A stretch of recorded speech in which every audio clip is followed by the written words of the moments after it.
Awesome. Well, thank you so much for taking some of your time this morning. I realize there's a lot of great content and sessions out there, so I appreciate the fact that you've chosen to spend some time here today. I think you will find this interesting. How many of you are in the property management? I need to talk louder? Okay. I'll talk louder. How's that? Yes. How many of you are in the property management space right now? You're doing property management. All right, so about half. So just to make sure the other half's awake. How many of you are not doing property management right now? Okay, good. So you're here because you're considering it. You're thinking about doing property management, which I think is this is a great time for us as agents to consider property management. The opportunities that are presenting themselves to us as property managers now are about to get a lot bigger, a lot better. I really, really think they are. So the quick intro on me. I flew in. You're already leaving? Like I haven't even... Boston. I flew in from Denver last night. Who's from Boston? Are you all Boston? Okay. Anybody from Colorado? All right, good, good. To answer the question, because I flew in from Denver, no free marijuana samples today in this session. All right, sorry. Not going to have that. But I came in last night. I've never been to this city before. It's a pretty cool city. So the quick background on me and intro on me is this. In 1978, 40 years ago last month, actually, Jimmy Carter was in his second year of presidency. Interest rates were about 18% to buy a house. The Bee Gees had the #1 hit song on the radio. And that same year, my dad decided that he had had proper training being a middle school teacher to work with buyers and sellers of real estate. And so he opened a real estate sales property management company, Grace Management. So that's the company he started 40 years ago. So I was employee #1 because I was free child labor. And so my dad would have me doing everything from painting properties to serving notices to showing properties to mowing lawns, whatever needed to be done, I would do. So I kind of grew up in that world, which gave me kind of a unique view into real estate, into the business world, because that's just what I did. So I'd spend my summers working for my dad, doing whatever needed to be done. He had a small company at that point in time. So I grew up in that world. I went to Colorado State University. I studied finance and real estate. I was working in Cheyenne, Wyoming after I graduated. Anybody been to Cheyenne? Any Wyoming people here? Yeah. Not the end of the world, but you can see it, right? You see it from right across the street. There's the end. And my dad called me one day and said, hey, I need to hire a property manager / agent. The job's yours if you want it. So I jumped at that opportunity. That was about 20 years ago. At that point in time, we had 3 of us in the office. So we've grown slow and steady. So today we've got a team of 20 some odd folks. We manage upwards of 800 properties. We do residential, we do commercial, we buy, we sell, we invest ourselves. So we buy and hold, we flip. Our mantra is follow the opportunity. If there's an opportunity, we want to look at it. So that's what we do today. So I'm the president of the company. My dad's still pretty involved. He's down to a day and a half now in the office. So he loves his baby. That's what he does. So I've got 4 kids. These are 2 of my kids. And this is go to work with dad day. Now, when it's go to work with dad day in the property management space, it's a little bit different because these are my 2 youngest standing in front of a rental property holding a piece of paper they're about to tape to the door. Can anybody guess what that piece of paper is? That's an eviction notice. That's an eviction notice. Yeah. Now, easy. You're judging me. A lot of judgment right now. If you're thinking that's weird, they're smiling big. This is the first person they've ever evicted. This is a big deal for them. Now, if you're thinking it's weird, it's creepy, it is. It absolutely is. But guys, that's the world I live in, all right? So it's great fun. We drive up to a property. I'm like, all right, kids, we pull up to the property. We leave the car running. We get out. We walk up to the door real fast. We tape the notice on the door. We run back to the car. We get in. We drive away, and we go get ice cream. And they're like, Dad, you have the best job in the world. It's like, I know, kids. This is what I do. Although it was a little weird because my youngest, Aaliyah there, the teacher was like, so what does your daddy do for a living? Well, if people don't pay my daddy money, he makes them move out of their house. That's what she said. Yeah, that was a parent-teacher conference had to have. So a little bit creepy, but that's what I do. So I am you guys, right? Tomorrow morning, I'll be back in my office. I do a fair amount of traveling and speaking and teaching to property managers, to real estate agents about property management, about investing, that type of thing. But I am you guys. This is what I do. Tomorrow morning, I'm back there. I'm running our company. Day in, day out. And it's hard, right, for those of us that do PM work, but it can be very, very fun. And now the why is this. If you're sitting in here and you're like, Mark, I'm an agent. I've never considered doing property management. I'm thinking about it. Here's why I think you should really consider it. For those of you that are only doing real estate sales, if you have 0 sales next month, how much money are you going to make? The big 0, obviously. So if we have 0 sales next month, it kind of doesn't matter. Sales are a bonus. They're the icing on the cake because most tenants are going to pay their rent next month. And we as a company get paid on management fees. So it's reoccurring revenue, guys. That's the beauty of the property management business, is it's month after month after month. As long as your tenant pays rent, you're making money. It's just reoccurring. It's over and over. It gives you buying opportunities to step in, because when an owner calls us and says, I think I want to sell, the first thing I always think in my mind is, do we want to buy? Not do I want to sell for him, because we're agents, we can sell, but do we want to buy? Because the majority of our sales come from our property management base. They come from our owners, who eventually either want to buy another investment property or they want to sell their current one. It's like a built-in funnel of salespeople that want to sell. And tenants want to be, every tenant in the world wants to buy someday, right? So one of the beauties of property management is there's your client base. Your client base is those individuals that are your current clients from real estate investors and from tenant side of things. So here's the way we're going to function for the next hour, because intro to property management can be a lot of things. We're all in different states, all regulated in different ways. We've got different licensing requirements. So I want to walk through some of the common aspects of property management, dealing with the two clients we have as property managers. So client number one would be what? Who? Our investors, our owners, right? So you guys hire me to manage your property. You're my client. Now, the reality is I have another client as well, which would be the tenants, my tenants. Now, every client owner is going to think I'm spending too much of their money fixing things. And pretty much every tenant's going to think I'm not spending enough money to fix things. That's the challenge of property management, right? That's why we're stuck in the middle. And the property managers, up until very, very recently, by realtor agents, have been we're kind of the redhead stepchild, right? My apologies to the redheads in the room, right? But we are like, oh, property management, are you guys even, I mean, you guys are stupid. We need you, but we don't like you, kind of a thing. But it's becoming more and more commonplace. There's more and more opportunities for it from that standpoint. So here's what we're going to do. We're going to walk through some common aspects, common problems of dealing with my owner clients base for the first half hour. Then we're going to shift to dealing with some common aspects of dealing with my tenants side of things. And we're going to present this with the idea of what are the questions, what are the most common questions I'm asked by other property managers saying, Mark, how do you deal with this? I'm dealing with this aspect, this problem within my business. How do we deal with it? And we're going to talk about our management agreements, because basically the context of my relationship with you guys are going to be my owners, is the management agreement we have in place. And for those of you that are only doing real estate sales right now, you have to make a mental mind shift change to your logistical relationship with your buyer-seller client versus your client who's now a property owner. Because if you're a buyer-seller client and we're under contract, am I like on call 24/7 for you? Pretty much, right? Because what do I want to do?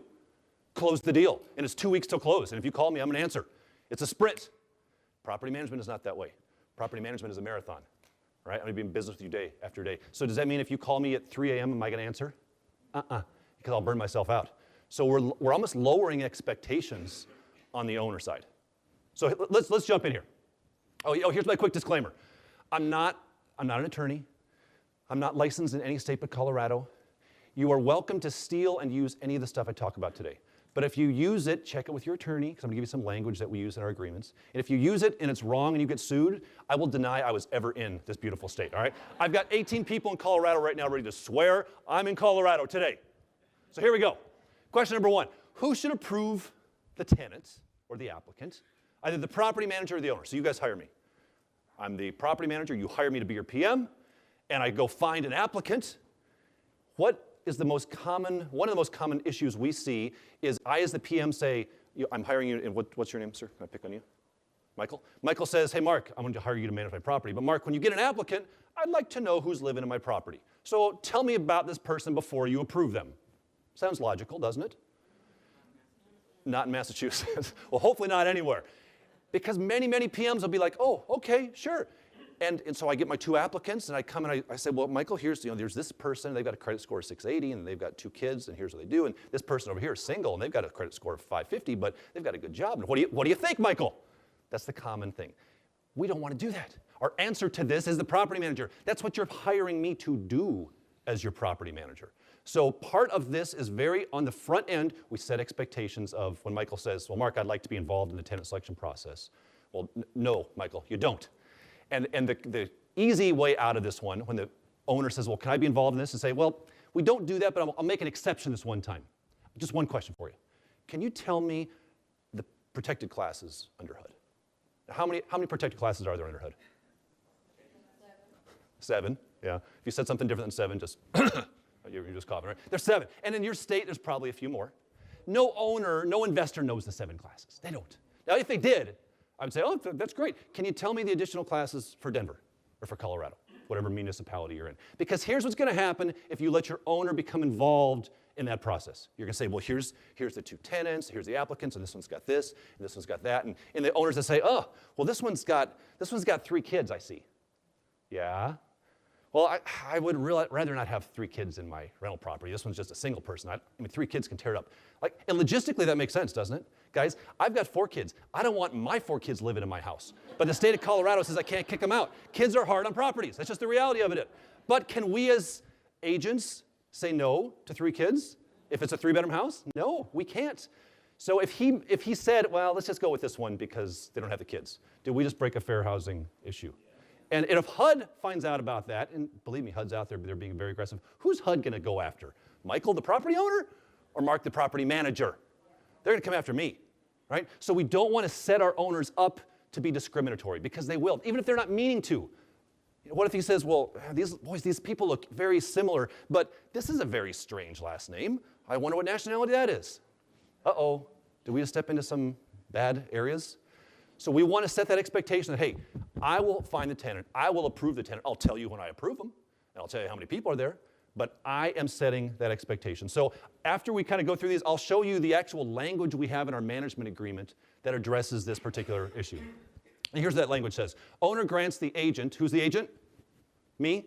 Owner grants to agent the following authority, which agent will exercise at agent's discretion. Agent shall have the sole responsibility for establishing the terms, conditions for tenancy of the property, including but not limited to approving applications. So everything we talk about here, we need to make sure we have in our property management agreement, the agreement in place between us and our owner. Because if we don't have it in writing, then it doesn't matter. So the agreement is so important from that aspect. Make sense? All right, number 2. How can I oversee and deal with all the maintenance headaches effectively? Maintenance, for those of us doing PM work, is that not the hardest part, really, of property management? It just sucks the life out of us because things are always breaking, aren't they? That's why clients hire us. So I think the answer is this. Number 1, have a maintenance tracking system. Let's pause there for a minute. Now, what that might mean is you're using one of the software providers that's out there. There's a lot of great software companies that have everything in one. They do accounting stuff, they do maintenance stuff, they do inspections, and so there's a lot of software out there for that you can purchase at relatively affordable pricing. There's also, if you don't have that, if you're saying, well, Mark, I've got 3 properties that I manage, I don't want to go buy a software package, fine. Create a spreadsheet. Excel still is acceptable, right? Create something to where you're tracking the requests for maintenance that come in. You're tracking the date, the tenant, what it was, the property address, who you sent out, what the repair aspect was, because this will trip you up.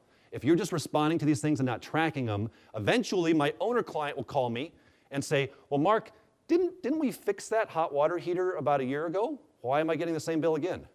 Oh yeah, shoot, I guess we did. How do I track that? So we want to have a system for tracking it. Now number 2, whoops, I'm sticking ahead of it, is I believe in charging for it, right? We as PMs, if you are a property manager now, I will tell you you are underpaid. You are, right? Because amen, who said amen? I like that, amen, yeah, there we go. Because we don't make much money. That's why a lot of agents don't want to get into property management. They're like, well, gosh, I could sell a property and make a couple $1,000, or I'm going to manage it and I'll make, what, $100 that month for all the headaches? See, I speak to realtor groups, only realtor groups, I speak to property management groups. And when I speak to realtor groups about property managers, here's what they say. You property managers are crazy and stupid. Like, what's wrong with you people? You're nuts. I can't believe you do that. You're weird. And I talk to property managers, and property managers, guess what? They say the same thing about the realtor groups. I can't believe they do sales. That's crazy and stupid. I don't know what they're doing. It's a mixture, guys. You can do both. Folks that do both, you're positioning yourself to weather any storm. If the sales market dies and crashes, and it's starting to slow down a little bit, isn't it? Nationally, it's starting to slow. Do I care? I like it. Because guess what call I had about 2 days ago that we haven't had in literally a decade? Somebody, say it again? We can't sell it. See, our business has grown for many, many years. And for years, we'd had the call. When the market crashed, right, a decade ago, the sales market was really down, and everybody would call our office and say the same thing. I'd love to sell my house, but I'm underwater by $30,000, so I want you to manage it for me, and then when the market comes back, I'm going to sell it. And that's how we got all these clients. And guess what happened about 4 years ago? The market came back, and they all sold. A lot of them are sold. And so it's been a challenging time in the property management industry to get new clients. But now, as you said, sir, we're getting calls that say, I can't sell. It's harder to sell now, which means I think those clients are going to start coming back to us to manage. Now, if the sales market heats up again, I love that too, because now I can go sell all those properties to other folks. You're getting the benefit of both sides. It's really an insulation to the safety of your business. So making money is an important aspect of our business. And when it comes to maintenance, I'm a big believer in charging for that in and of itself. And so here's the language we have as it relates to that. Any vendor invoice may be billed to the owner, so you're my owner, right, at a rate of cost plus, and then obviously we have to be careful talking percentages and things, or at current market rate as determined by who? Who's the agent? Me. That means I'm going to, in essence, upcharge you for maintenance. If you are my owner-client group and you're thinking of hiring me, do you like this? Are you happy about this? No, I can tell by looks on your faces you're not happy about it. You guys are agents and you're still not happy about it, right? Well, Mark, I thought, what does property management services do? Isn't that included in my fee? No, it's not. And here's how we explain it. I had a call not too long ago from a woman. We're having a great conversation. And she was thinking of hiring us to manage her units. And then she said this. Now, you're not one of these companies that upcharges maintenance, are you? Like, is that a trapping question or what? So here was my response. This is exactly how I said. I said, ma'am, great question. And by the way, like, just always start your responses with great question. People like that, right? That's a great question, ma'am. Let me explain to you the way our maintenance process works, because we take maintenance very, very seriously. Studies show nationally, year after year after year, the number one reason tenants give for not renewing a lease upon lease renewal time, for moving, is poor quality maintenance. They get frustrated, things are getting fixed, and they move. If that happens, that then leads to the biggest expense you have as a landlord, which is vacancy, turnover. You don't want turnover. That doesn't happen by and large with our properties, and one of the reasons it doesn't happen is because we take maintenance so seriously. So the way our process works is when a tenant has a repair request, they can call our office, they can go online and submit a request, and that request then goes directly to your property manager, your personal property manager. Your property manager knows your property, so we don't outsource that call to somebody in China. They're talking to your PM. Your PM knows your property. They've been to your property. So the tenant says, hey, my garbage disposal won't work. The PM says, okay, open up the cupboard underneath, crawl underneath, see that little red reset button, try pressing that. We're going to self-diagnose these things. So a lot of the calls we can just take care of because your property manager knows your property. Now, if the call comes in and it's something legit that we need to send a repair person out for, we will do that as well. We screen all of our vendors on 3 criteria. Number 1, quality of work. They've got to do good quality. Number 2, pricing. We want aggressive pricing. And number 3, timeliness. They've got to be fast. So when that call comes in, goes to the PM would then send out the appropriate service tech if it's necessary, and it doesn't matter what time it is. If the call comes in at 3 a.m., because surveys also show that hot water heaters only go out between 2 and 3 a.m. on Friday and Saturday nights. So when that call comes in, your PM's talking to them, and they're saying, okay, here's where you shut the water off. Go shut the water off over here. They're explaining that to them. We get that self-diagnosed. We have already pre-screened our vendors, and they also have insurance, they're licensed. We make sure of that. Send the vendor out, confirm back with the tenant the job's done, follow up to make sure it was done properly, receive the invoice, review the invoice, get the invoice paid on your behalf. So for that process, we do back bill you the cost of the vendor invoice plus a maintenance oversight fee of X%, whatever you want to say. Now, even if you don't like it, is that more palatable to you as a prospective owner than, yeah, we upcharge for maintenance, right? When we explain how difficult our jobs are, then that's when clients get it. Rather than just saying, yeah, I do this, I do that, I do this. Tell them what's involved. And her response was great. I wish I could have recorded the conversation. She goes, oh, okay.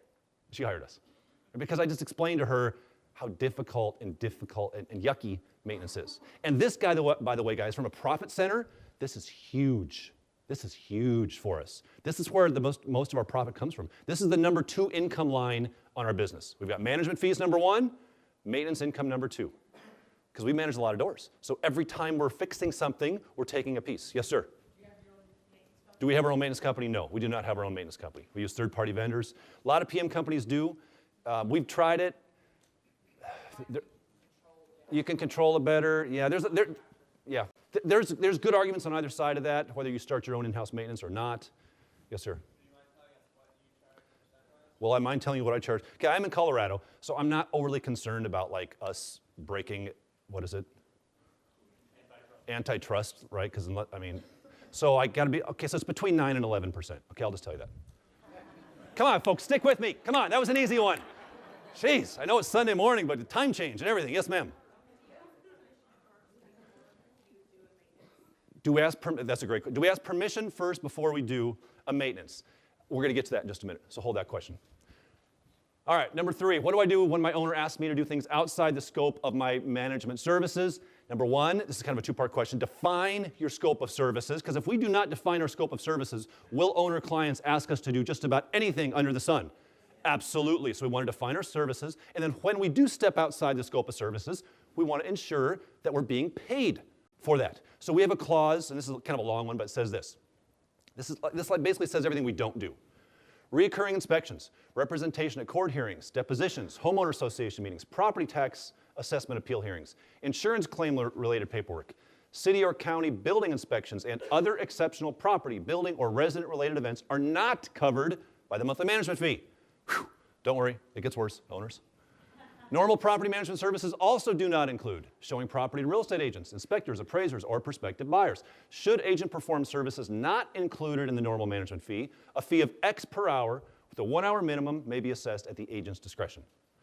This gives us a definition of what property management services include. So when you call me, Miss Owner, Mr. Owner, and you say, hey, Mark, can you do me a favor? Because the property just turned over. You say, can you just run by the property? Anytime a client says, can you run by the property for me? You know it's going to turn into a half-day job, right? Can you just run by the property, and the trash cans were left outside, and if they're not moved by tomorrow, the HOA is going to fine me. Can you just pull them in the garage for me? Right? We get those kind of calls. Can you just run by and grab the mail out of the box for me? Well, we realized a long time ago, with as big as we are, if we ran by the property every time an owner requested it, we'd have to literally hire like a runner to do this stuff. We would. We'd have to hire somebody. So finally we started saying, well, gosh, you know what? I can have that done for you. I have no problem doing that, but they will charge for their time. When you say it that way, it's amazing how much time owners can find to go do the job themselves, and they have to pay for something like that. Now, do we want to be ticky-tacky and bill them for everything we do? No, of course not. But here's what I tell my PMs. PMs, look, this will come into play at some point in time. So we do 2 things. Number 1, with my PMs, anything they bill for underneath this scenario, they get half. They get 50% of that. Does that encourage my PMs to bill for their time? You bet it does. But I tell them this as well. Look, PMs, when you're doing something outside the scope of services, and you're going to go out and you sit at the property for half an hour waiting for the water department to come, and you decide, well, that's a good client, I'm not going to bill them. That's fine, don't bill them. But here's what I do want you to do. Make up an invoice per Sherry, sat at the property for 1 hour waiting for water department. You're going to bill it, right? Bill $50, whatever. And then you take that invoice, you print it, you X out the $50, and you write, waived per Sherry. You make a little smiley face. And you put it in the owner's paid bills. So when the accounting gets processed that month, and the owner gets their statement, and they look and say, well, what's this? Sat outside the property, 1 hour, $50. Oh, waived per Sherry. What did that just do? Did that create goodwill? I heard goodwill. Yeah, did that create some goodwill? And what else did it do? What did it remind them of?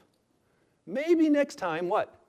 I'm not gonna waive it next time. There's value in my time. Guys, that's what you have to break the mindset of going from real estate sales agent to property manager. Your time is now very, very valuable. Not to say it wasn't before, but you're not just trying to close the deal. We are professionals. Would you call your doctor and say, Doc, I just got a quick question. Can you do a house call real quick? It'll just take a few minutes. Would you expect them to charge you for that? Of course, if you called your lawyer, it's like, hey, I need 8 minutes of your time. That's it. Just 8 minutes of your time. What do you charge you for those 8 minutes? $500, yeah. Why do they do that? Why? Their time is valuable and they are professionals. Guys, we are professionals. If you don't think of yourself as a professional, then your time isn't valuable. But I believe we as property managers are professionals. And by being a professional, that means you must ensure that you're being compensated accordingly. Because if not, then you won't make it in this business. So you've got to ensure that there's value in your time. All right, we got to keep moving here. Number 4, what do I do when my owner wants to be called in advance of any maintenance repair requests? Somebody in the back asked that. Again, set expectations. Our clause says this. The expense to be incurred for any one item of maintenance, excluding work on hot water heaters, HVAC systems, or roof, shall not exceed the sum of, and put it whatever you want. I think we have like $500. Unless such expense is specifically authorized by owner. So in other words, I'm not going to spend your money over $500 without checking with you. but I've got a pretty big window there to spend your money. Now, sometimes owners will push back and they'll be like, well, can we reduce that? Like, can we reduce it to 100? Or I just want to be called on everything. Okay, no, I'm not going to do that. Because, Mr. Owner, here's what's going to happen. And by the way, note it says excluding water heaters, right? Excluding those kind of things. Because if a water heater goes out, what's it going to cost? In Colorado, yeah, it'll be $1,500. What I'm not going to do, Mr. Owner, is call you and say, gee, the hot water heater went out. What do you think we should do? That's what you're paying me to do. I'm going to fix a hot water heater, and it's going to be $1,500. Now, I'll call you and tell you I did it, but I'm not going to call and ask permission because that's what you're hiring me to do. So we're setting these expectations on the front end. And if the owner's really like, I don't think that's going to work for me, Mark, like, I want to know what's going to happen on I want to know before you spend any money. Guess what? We're not a good fit. There's nothing wrong with that, but I want owners that are going to fit my system because it's not scalable to call every owner every time a maintenance request happens. We just bought a competitor. This closed last week. Bought half of his portfolio, 125 doors. And he's been in growth mode, growth, for the last couple years. And so he contacted us and wanted to know if we'd be interested in buying. I said, yeah, sure. Good portfolio, good guy. I mean, solid business. I said, but I'm curious. You've been like in growth mode like crazy for the last couple years. Why now are you interested in selling? And he said, well, here's the deal, Mark. I've got 250 doors. That's what he had, 250. And he wanted to sell me half. I've got 250 doors. And I'm looking at my overall business and my life. And I'm finding that I'm making, number one, just as much money now, for me personally, as I was at 125 doors. Because now I've got staff, I've got overhead, and I don't like managing people, number two. Because it used to just be me and the owner. Now it's me and my leasing person and my property manager and my accounting person, and I hate managing people. I'm not good at it. And I'm making the same amount of money, and I'm not having any fun. I'm working more hours than I've ever worked. So I'm going to go backwards. I'm going to go back to 125 doors where it was fun, where I didn't have to manage these stupid people, and I just have my owners and my clients, and I'm going to go backwards. And that was fine for him, right? I mean, he right-sized his company, to use that terminology. So but because what he had built wasn't scalable. Because one of the things he was doing is he was calling owners every time before a repair request came up. So we're kind of having to retrain his owners that we just bought that, hey guys, here's how it's going to work with us. We're not going to call you when this happens. And we're going to explain why. Because it doesn't make sense for you as the owner. It's not fair to the tenant. Imagine saying to the tenant, yeah, I know the hot water heater is broken, tenant, but I need to get approval from the owner before I can fix your hot water heater. That's not acceptable. What's that tenant going to do when you tell them that and it's 3 days in a row and you still haven't heard from the owners? They're going to go to Google and they're going to give you what? A 1-star review, which is going to kill your company, right? So you've got to have control in these aspects. All right, let me go back one more. Okay, this is continuing on that language. This is regarding maintenance. Or the maintenance is incurred under such circumstances as the agent shall reasonably deem to be necessary. Such repairs shall be made by agent at owner's expense without owner's prior approval. And we've had owners say, Mark, that's pretty broad language there. And I say, yes, it is. Because when you give me the keys to your house, you must give me authority. And if you're not willing to give me authority, then don't hire me if you can't trust me. Number 5, what should I do if my owner wants no pets, but the applicant has a service animal? Service animal is a big deal out here, because they're a big deal in Colorado. Everybody has one. I fly a fair amount. I swear I cannot get on an airplane without seeing like 3 or 4 service animals. And they're dragging the service animals along. They're these little like yappy poodles, you know. Like they're no more a service animal than I am. But I mean, they're dragging these things along, these little stupid yappy dogs. And I know I'm offending you all, but it's out of control. It's out of control. So we set expectations. So our clause says this: owner understands that state and federal law govern service animals and emotional support animals, and those animals are not legally considered pets, and therefore pet policies do not apply. So when the owner says, I do not want pets on my property, we can say, that's great. We'll make it a no pet property. However, if applicant has a service animal, guess what? We're taking it in. We're approving it. We're not going to go to you, Mr. Owner, Miss Owner, and say, well, they've got a service poodle. What do you want to do? Because they're going to be like, say no. That's the owner's going to say, right? And then who's going to get in trouble? Me. So we're going to have authority. We just had this happen to us recently. Owner hired us, and they said just that, Mark, I do not want pets in my property. No problem. We'll make it a no-pet property. We approve a tenant. They have no pets until day 2 of their lease, when they suddenly were like, hey, by the way, we have a service pet. And so we checked it out, and it was legit enough to approve. And so we had to tell the owner, hey, they're bringing a service animal. And here's what the owner said. I said I didn't want pets. But I do remember reading that clause in the agreement that talked about service animals a little bit. So that's why we want to disclose to our clients on the front end. Number 6, What should I do if my owner asks me to do something unethical or illegal? End the relationship immediately. So a clause may say this: agent may terminate this agreement at any time with a written notice to owner. Now, we've had owners say, well, Mark, that's kind of unfair. Like, you can just fire me at any time you want. We say, Mr. Owner, here's the deal. I'm sure you were the best owner-client in the world. But if you ever ask me to do something illegal or unethical, and that we've had that happen a few times over 40 years, we're going to end the relationship. And if they can't agree to that and be like, yeah, okay, then you don't want to work with them. I know I'm moving fast, but we've only got an hour, so. Number 7, what should be the length of term of the management agreement? So here's a question. Let me pose this question to you. If I'm the PM and I'm hiring you, or if you're the PM and you're going to hire me as your owner-client, how long do you want the management agreement to be, ideally? What's your management agreement, PMs? 1 year? I would propose this, 30 days month to month.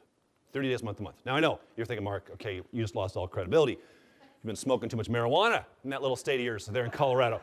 Because here's what's going to happen, Mark. An owner's going to hire you, they're going to make you do all the work, and then they're going to fire you. And that is possible. That is possible. But let me tell you why I believe this is a key to success in the PM business. So you're thinking of hiring a PM, and you interview me, and you interview Michael, okay? And we're both basically the same. Stand up for a minute, Michael. We're both tall. Are you taller than I am? I think you guys. Sit down, sit down, sit down, all right? Deeper voice, too. When you know it. All right, so we're both tall, dark, and handsome. Michael's got the little ponytail going on. I don't have that. He's got that, what is that? It's something. Yeah, it's something, all right? He's got the beard thing going on, all right? And you're like, man, I don't know which one to hire. I don't know which one to hire. And Michael's got a 12-month management agreement. And if you cancel at any point in time in the first 12 months, there's a termination fee, which is very standard in our industry. And I say this, hey, can I pick on you? What's your name? Gina. Gina, I know you're thinking of hiring us. We could be the best company in town, or we could be the worst. You know, at the end of the day, you don't know. So here's what we want to do to make you comfortable working with us. The management agreement we have in place between you and us is only a month-to-month agreement. That means if you wake up tomorrow morning and you're like, oh, why did I hire that goofy guy? I should have gone with the guy with the ponytail. No problem. Give me a 30-day notice to terminate. We tear up the agreement, and you're done. There's no termination fees. There's no penalties, because we believe we should be earning your business every day. And if we ever stop doing that, you walk away. And we've been doing business with clients for literally 30-plus years on a month-to-month agreement. Who's she going to hire? Not the guy with the beard. This guy, she's not hiring me. Because I just gave her a comfort level, didn't I? Because even if she's like, okay, fine, I'll go with him, because if I don't like him, I can fire him. Right?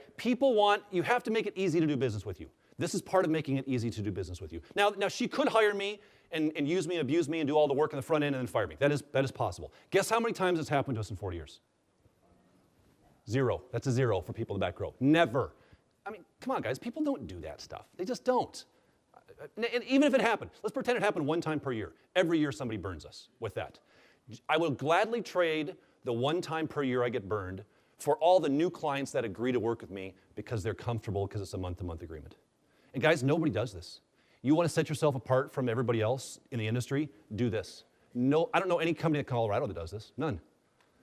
This is like our golden ticket to the account. They're like, well, Mark, I'm thinking of this, I'm thinking of that. Well, you do know we have a month-to-month agreement, right? Well, what does that mean? And I explain it. People like that. You've got to make it easy to do business. Now, if you do a crummy job, they will fire you. Absolutely. So this is probably not a good idea if you're a crummy company. Make your company run well. So our clause says this: this agreement shall commence on such and such a date, shall automatically renew on a month-to-month term until either party terminates by providing at least 30 days written notice prior to the end of the month. All right, last one on our owner side. How do I get my owner to agree to changes in my management agreement? Ask them, I heard. Well, I would say don't ask. I would say don't require a signature for changes. Here's what I mean by that. Let's look at the language. At the expiration of the initial and any subsequent term of this agreement. Pause there. What's my initial and subsequent terms? 30 days. Okay, so at the term, all terms and conditions are subject to change by who? Agent, with a 30-day notice to owner. You get that? That means every time the term rolls over, which is every 30 days, I can send a letter out to you saying, dear Mr. Owner, effective January 1st, 2019, the following terms and conditions shall be edited in your property management agreement. Boom. Hit the send button on my email, it's done. You realize the power of that? How many of you have gotten in the mail from your phone provider or your cable company that like double-sided single-spaced line that says, effective the first of the year, the following terms and conditions shall be changed in your contract thing? And do you ever read that? Of course not, but we get those, right? You know why you can get those? Why the phone company can change terms on you? Because in the first contract you signed, they had something like this in there that said, we don't need you to sign off on changes, we just need to notify you of those changes. So this means if you're all my owner clients, and the state of Colorado says to me, hey Mark, you need to start disclosing whatever in your management agreement, or there's new laws, new rules. Oh man, that means I've got to get every one of you now to sign an updated agreement. You know how much time that's going to take? Or what if I want to increase your management fee? I've got to get you to sign off to agree to that? Not if it's a month-to-month agreement. I could send out an email to all of our clients and say, effective next month, your management agreement's going to 95%. Now you could fire me, right? I mean, you would, but you can make any change you want. That is a powerful aspect of doing business, guys. I was doing this class in, what was I doing? I don't know what I was doing. It was on a big stage. And so there's all these people out there, and I'm on the stage, and I'm talking about this is what I just said. Change the agreement. And the MC of the event is sitting down there in the corner. And as I'm talking, and I kind of finish it up, I see him out of the corner of my eye, I see him get up, and he starts walking up the side steps, and starts walking across the stage to me, and he's walking like this, and he's like, and I'm thinking, oh my gosh, like, did I just say something like in violation of state law? Like, what am I doing? And so I kind of, and so he leans in the mic, and he goes, hey, guys, did you hear that? Like, that's gold, guys. Like, that's the price of that pays for your admission to this whole event. You can change the management agreement without requiring a signature. Guys, that's gold. He turns around and walks back like that. He goes and sits down. Weirdest thing that's ever happened, because his head was like right there. I was like, oh, okay, so that's an important one, guys. That's an important one. But that's a big deal. That makes it so much easier to do business from that side of things. All right, let's shift now. That's our owners. Let's shift now to our tenants, the other difficult aspect for me as a property manager to have to deal with. So question number one, should I charge a pet deposit? Should I charge a pet deposit? No. Why do you say no? You need to get up here and teach this class. Exactly. Charge an increase in the deposit, but do not classify it a pet deposit. Here's why. Let's pretend that Michael is now a tenant, and Michael comes in, and he's my tenant, and I'm showing Michael a property, and it's $1,000 rent, $1,000 deposit, and Michael says, well, I've got a dog here too. I've got 2 cats. Do you take cats? I'm like, oh yeah, sure, we'll take your cats, Michael. Okay, but you know what? I'm going to charge you an extra $500 deposit for your 2 cats. Okay, great. So on our lease, it says deposit $1,000, pet deposit $500. Y'all with me? Michael moves out 12 months from now. And Michael's cats were awesome. Michael was a nut because Michael punched a hole in the wall. He didn't pay his last month's rent. He had all these utility bills, but his cats were great. And now I'm doing my security deposit return. And he owed a full month's rent, and he owed me $1,500 in damages and rent. And I'm thinking, great, because I've got a $1,500 deposit. Do I? No, I've got a $1,000 security deposit and a $500 pet deposit, meaning I can only use the pet deposit for pet damage. And his cute little cats didn't do any pet damage. So now I find myself writing a check back to Michael for $500, even though he owes me all this rent. So what we should have done, if we could have gone back in time and said, no problem, bring your cats. What we're going to do is we're going to increase the overall security deposit to $1,500, because now I can use that deposit for anything, whether it's his crazy cats or crazy Michael. Make sense? Yeah, and you need to be aware of your state. Some states automatically allow you to use pet deposits for other things. So as with all the stuff, check with your state, kind of a thing, but there's no good reason to specifically call it a pet deposit. Yes?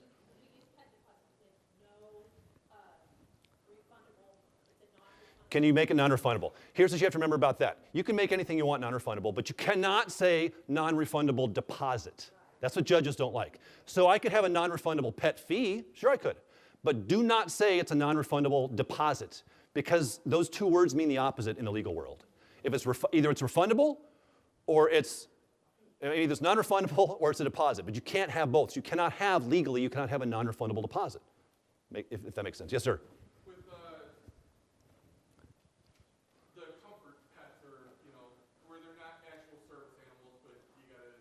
Emotional support animals. Normally for like pet deposits and things like that, I charge to clean the carpets and like clean tick removal. How do you do that with So with service animals, can you charge an increase in the security deposit No, you may not. Here's the easy way to think about this. Think of a service animal, which includes an emotional support animal, right? Whether it's service animal, emotional support animal, doesn't matter from your perspective as you're processing it. Think of it like a pair of crutches. If a tenant comes in with a pair of crutches, would it be reasonable or legal for you to say, hey, I'm upping your deposit because you're handicapped? No, do not do that. We all know that. That is what a service animal is. It's a medical device through your eyes. Therefore, you do not increase the deposit. Now, if my tenant comes in, he's got crutches, and he takes his crutch and he knocks a hole in the wall, can I charge him for the hole in the wall when he moves out? Of course I can. Just like if a service animal chews a hole in the door, I can deduct from his deposit for that. But I can't change the terms and conditions of the lease if it's a service pet or emotional support pet. And I'm just getting into HUD stuff. If your state has different things, you need to confirm that with your state. But as far as HUD is concerned. You need to clarify that. I'm talking like cleaning carpets and things like that. After they move out, normally if it's a pet, I have it cleaned and treated for fleas and ticks. Can you do that with Can you have the carpets cleaned for fleas and ticks was the question. Only if you're doing it for everybody. So if your standard practice is for all tenants, I'm cleaning your carpet and charging you, for all of you, then I can still do it for the person with the service animal. If I'm not doing it for everybody, I better not do it with the person with the service animal. Okay? Last question, we got to move on. If it's not a service animal, then you can do whatever you want. You can, if it's just a pet, you can do whatever you want. You can increase the monthly rent, you can make them put it in a kennel. I mean, you can do whatever you want if it's a pet. Okay, we got to keep going. So remember, no pet deposits. We just want to increase the overall security deposit. Question 2, how often should I inspect the occupied property? We believe in at least one time per year inspection. So my lease agreement clause, remember we're talking lease agreements now, my lease agreement clause is going to say this: agent may enter property for any inspection purposes with a 24-hour notice to tenant. Now you put in whatever you think is reasonable there, but I want to grant myself access to this. And by the way, don't overpromise to your owner clients how often you'll be inspecting the property. Because one common mistake I see, especially with new companies, is they'll be like, well, gosh, I don't know how to start my company, so a prospective owner's thinking of hiring me, and I say, hey, Mr. Owner, guess what? I'm going to perform quarterly inspections for you on your property for free. Will owners like that? Yeah, sure they will. And I was just talking to a guy the other day, and he's done that, and he said, Mark, here's my problem. Now I've got 50 owners. It's not scalable, is it? It's not. Now, if he charged for those inspections, then he could work, because why? He's got to pay for somebody. So all the decisions you make as a business owner, you need to ask yourself the question, is this policy or procedure scalable? Is it scalable to do free quarterly inspections for all my owner clients? I would say no, that is not scalable, unless you charge for it. So we do annual inspections on our property, and we charge our owner clients for that. Why? Because I've got to pay someone to go do a property inspection. Number 2, what if my tenant refuses to sign a new lease renewal? So it's coming up for lease renewal time, the lease expires, and my tenant just goes blank on me. I can't find them, or I can't hear, they won't return my calls. Their lease is expiring. What happens in most states when the lease expires and they haven't done anything? Automatic 30-day renewal. Yeah, it goes month to month in almost every state. What I would propose is build in a significant month-to-month rental rate increase for when that happens. So for example, your clause may say this: if we have not received a signed written notice of intent to vacate from you, and your lease term has expired, you will be on a month-to-month lease term. That's just standard in almost every state, right? Your rent will increase by X% on a month-to-month lease term. So we're going to tell them on the front end, your rental rate will go up, and it's going to be a big number in there. So we used to have, it was like 10%, right? So in other words, if you didn't do anything, I send you a renewal, you don't sign my renewal, you don't give me notice to vacate, you go black on me. I don't know what happened to you. It's going to be a 10% automatic increase. So we had a guy, and his rent was like $1,000. And he doesn't call us back. We just don't hear anything. Finally rolls over to lease renewal time. We call him and say, hey, just to let you know, per the terms of your lease, your rent's going up 10% now because you didn't sign the renewal we sent you. And he goes, oh, I know. We said, well, why didn't you sign the renewal? He said, no, I'm in Denver. The Denver market's hot. And he said, well, the renewal you sent me was taking my rent from $1,000 to $1,300 a month. I think I'll just stay month to month and go at $1,100. I was like, he burned us. Dang it. Outsmarted me on that one. So we immediately went into our leases.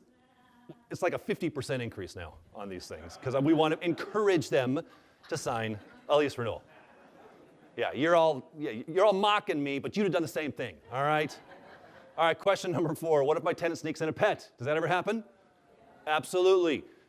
Number one, do not get mad and don't overlook that, right? I know way too many PMs that when the tenant violates a lease, they're offended.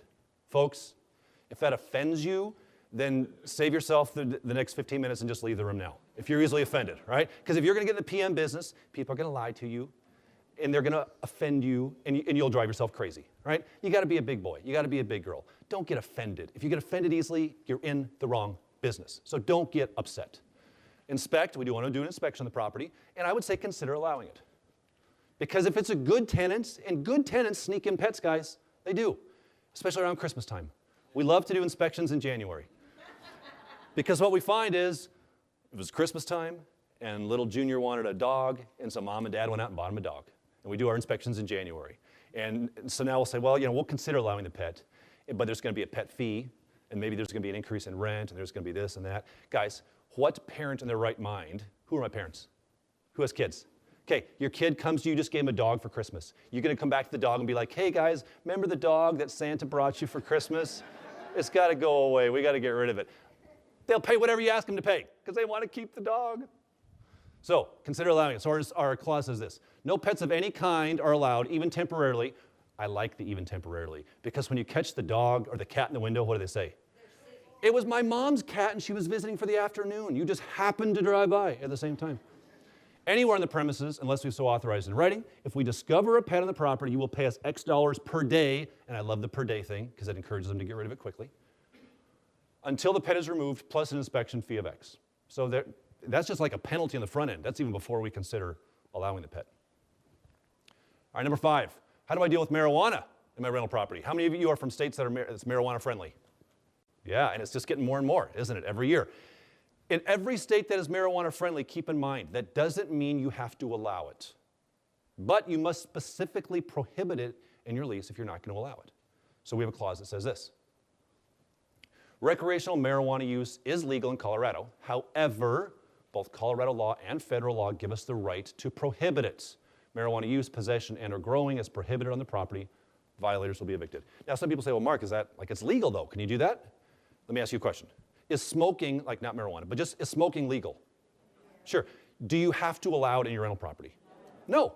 So even if marijuana smoking is legal in your state, you don't have to allow it in your rental property, but you must specifically prohibit it. And you can't just say, well, I've got a drug-free addendum that says no illegal drugs. We thought that covered us as well. Because what happens though when marijuana suddenly isn't illegal anymore? Now your drug-free addendum doesn't cover that because it didn't specifically outlaw marijuana. So you want to get ahead of the game for your state, even if your state is okay with it right now, add something to your lease or your drug-free addendum that specifically says no marijuana. Somebody had a question over here. Is there a difference between recreational and medical? Not as far as I'm concerned and the lease is concerned. The question was, is there a difference between recreational marijuana and medical marijuana? That has not been adjudicated yet. So if somebody files,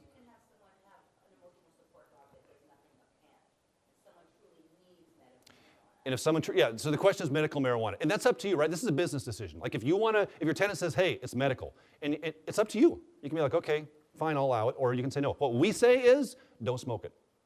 Like, it's kind of a don't ask, don't tell policy as far as we're concerned. I'm sure 30 to 50% of our tenants have marijuana in their rental properties right now. But if the neighbor calls to complain about the smoke, now you forced my hand, now I've got to come in and be the bad guy. So ingest it, eat it, whatever you want to do, but if it becomes an issue, then I've got to step in because it's federally still illegal, and the growing is the big thing. That's what I don't want. And going back to our inspections, that's why we want to do this. We were doing an inspection not too long ago. We do annual inspections. Inspector comes back to the office and says, Mark, I got a weird one. I was just inspecting the rental property. It's 2 younger guys in a single-family home. Inspection's going great. Property looks great. We get down to the basement, and part of the basement was partitioned off, like with a room, and the door's locked. And I can't get in. And then the inspector says to the tenant, hey, I need to get in this room. The guy's like, I don't have the key. My roommate has it. And he's like, okay, well, I still need to get into the property. I don't know what happened there. And he says, I still need to get into the property. The guy says, well, can't you just forget about that part of the inspection? And sorry here, I can't talk and work at the same time. He says, no, I really can't. I need to get into the property. And then the tenant says this, I'll tell you what, I'll pay you $1,000 not to go in that door. Yeah, to which I replied to my inspector, tell me you took the money, right? You took the money. No, I'm kidding. So he's like, no, I still need to get in there. And well, what do you think? So he came back a week later. And of course, there's nothing in the room at that point in time. But he goes into the garage, and now there's a big tarp in the garage with a bunch of little leafy things poking out. The guy was growing marijuana in there. And you don't want that in your rental properties, because that'll destroy your properties just with the humidity, the danger of electricity, and all that stuff. So, I mean, do what you want to do. And if you like that business model, great, go for it. But we don't believe that that's probably the best business decision to make. Number 6, what if my tenant is considering suing me? Do not allow them to subrogate their claim to their insurance company. Now, this doesn't happen very often, but if it does happen, you're in trouble. So you want to put some language in your lease that says this: unless prohibited by law, resident waives any insurance subrogation rights or claims against the landlord, owner, and their insurance. Here's what subrogation means. Michael's my tenant. Michael slips and falls while he's shoveling the driveway, breaks his leg, and he doesn't want to sue me as his PM because he was like, whatever, my fault. But he files an insurance claim or a medical claim or whatever, right? And the insurance company says, Michael, you're not going to sue Grace Management, but please subrogate your claim to us. Allow us to sue them on your behalf, and then we'll pay your claim. Michael will be like, yeah, sure, okay, whatever. Now who's going to sue me? Insurance company. And will they sue? You bet they will. In most states, you don't have to allow that, but you must specifically prohibit it. So when Michael signed the lease, we said, Michael, you cannot subrogate your claim to anybody else. If you want to sue us all day long, but you can't subrogate your right to sue to a third party. Doesn't happen a lot, but if it does, you're going to get in trouble. So throw that language in your lease agreement. Number 7, what if my tenant wants to add a roommate? Again, consider it. And we would say use a lease assignment form in that process. So having a lease assignment form is much easier than doing a new lease. This happens all the time. People get divorced, people get married, roommates split up, they get, whatever. They want to add roommates. This happens all the time. So this needs to be a process you have in place for it, number 1. And do you think you should charge for it? Absolutely. So when tenants come into your office and say, hey, my one roommate's moving out, but I've replaced them with a new roommate. What can you do for me? Well, at a minimum now, I as the PM will be like, well, the new person needs to fill out an application. I've got to process them, make sure they're approved. Maybe we'll do up a new lease. Is that time for me to do? And time equals what? Time equals money. So we used to just do this to be nice, right? And finally, I was like, gosh, we're just spending so much time on these lease assignments. This is silly. We need to get a process in place. So let's have a lease assignment form. In other words, both parties are going to sign this one lease assignment form saying the people currently on the lease hereby assign our rights and responsibilities to these new people, and you sign it, and you sign it, and we don't have to do up a whole new lease, but we're going to charge for the process. Because why? It takes time. And so when we started doing this, I remember I saw another lease assignment come across. It was like the 3rd one in 2 weeks, a couple years ago, and I was like, this is crazy. You know what? Here's what we're going to do. Next time somebody comes in and wants to do this, fine, still do it, but we're going to charge them. And they're like, well, Mark, how much do we charge? I was like, $100? Oh, charge $100. And so we did a couple of them like that. And I happened to be by the front desk at one point in time a couple months later. And my front desk person is explaining the lease assignment process to this tenant. The tenant goes, or my PM goes, yeah, it's $100 to do that. And the person goes, $100? Wow, that's a bargain. Don't say that in front of me. All right, that was a mistake. That was a mistake. So I was like, oh, is it now? Is that a bargain? Okay, well, as of tomorrow, it's 200. All right, so we're going up. That's how we peg. It's very scientific how we create those fees. But it works. It works. Because again, you've got to be making profit in this. The more people you get, the more people you have to pay. Yes, ma'am? How do you handle security deposits while you're doing that? The lease assignment form will say the assignee assigns all rights, responsibilities, including the full security deposit, over to the assignor, or excuse me, the assignor assigns all to the assignee, including the deposit. So that means Michael is my tenant. Michael moves out, and he wants to just like bring in a new person, brings in this new person. Michael, you're assigning your security deposit over to this new person as well. But part of that document's going to say, hey, Mr. New Tenant, that means if Michael punched a hole in the wall, guess whose deposit's getting charged for it? Yours. So you better make sure the property's in good condition. That's why these things are so sticky, and that's why you need to charge for it, because it always gets sticky. Nothing is as easy as it seems to be. Does that answer your question from that standpoint? What are the questions? Can I answer? Yes, ma'am.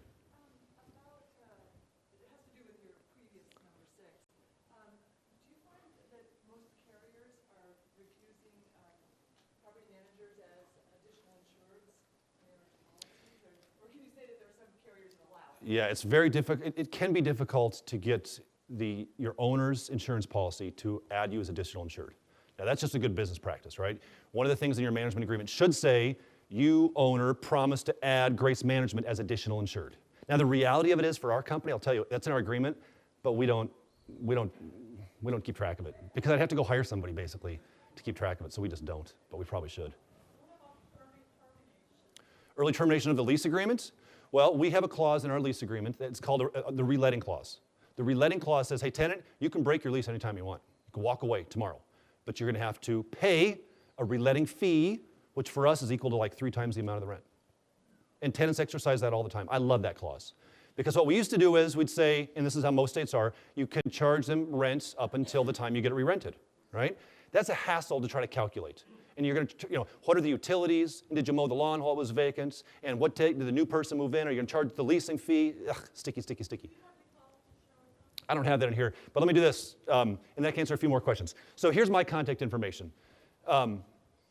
We do some property management training and things. Would you guys are a fun group. So here's what I'll do. I've never done this. If you guys drop me an email or just give me your business card, I will email you our actual property management agreement if you want it. Okay? Don't use it. Yeah. Oh, I like that. All right. I'll give it to you. That means I'm going to be sending a lot of emails. All right? So you better appreciate that. But give me your business card. What will I charge for it? I won't even charge you anything because you're so fun. That is a bargain. But you have to give me your card or drop me an email, and I'll send you that agreement. But if you use it, check with your attorney. We've got just like 2 or 3 minutes left. Are there other questions I can answer, and then we'll get out of here? Yes, ma'am.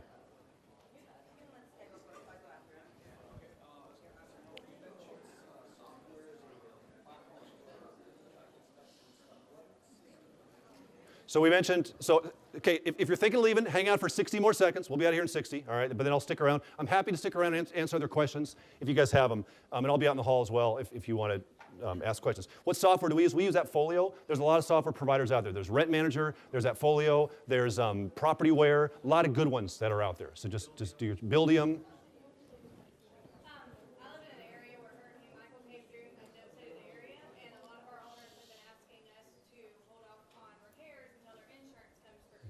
What would you do in that situation? Yeah, owners that say, hey, hold off on repairs until something comes through. What I would do in that case, if an owner is doing a make-ready and it's going to take them substantial time for any reason, I would terminate your management agreement and restart it when you have the property back. Because here's the danger. I'm glad you asked it. This is a big deal, guys, right? Let's say a client's like, hey, I'm going to have to do a rebuild, so let's just hit the pause button on our legal agreement until I rebuild it. And you're like, okay, great. And 2 months later, you haven't had any communication, and someone breaks into the property and steals all the piping. Yeah, sound like that's a real story? Yeah. Who potentially is liable now? Me. Well, you were my property manager. Why weren't you checking the property? Why didn't you check to see that that window was wide open? Well, I haven't been by there in 2 months. What? You haven't been by there in 2 months? You're my property manager. I thought I wasn't supposed to do anything because you were going to fix it. Well, I thought you were going to do something. Terminate the agreement.